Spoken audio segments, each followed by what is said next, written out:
பானபாத்திரக்காரன் முதல்ல அவன் கனவை சொல்ல ஆரம்பிக்கிறான். என் கனவுல ஒரு திராட்சை செடி எனக்கு முன்னாடி இருந்துச்சு. அந்த திராட்சை செடியில் 3 கொடிகள் இருந்தது.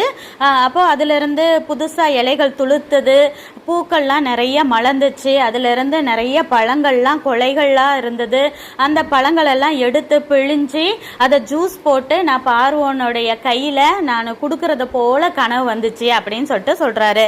யோசேப்பு சொல்றாரு, இதுக்கான அர்த்தம் என்னன்னா, அந்த 3 கொடிகள் அப்படிங்கிறது 3 நாளை குறிக்கும். நீ 3 நாள்லயே இந்த சிறைச்சாலையை விட்டு உன்னைய விடுதலை செஞ்சு திரும்ப உன்னை பழையபடியே அதே பானபாத்திரக்காரன் பொசிஷன்ல உன்னை உயர்த்தி வைப்பாரு.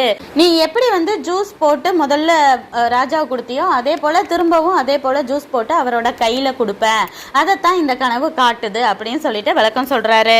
யோசேப்பு பானபாத்திரக்காரன்ட்ட சொல்றாரு, ராஜா உன்னை உயர்த்தி வச்ச பிறகு நீ என்னை மறந்து போயிடாத.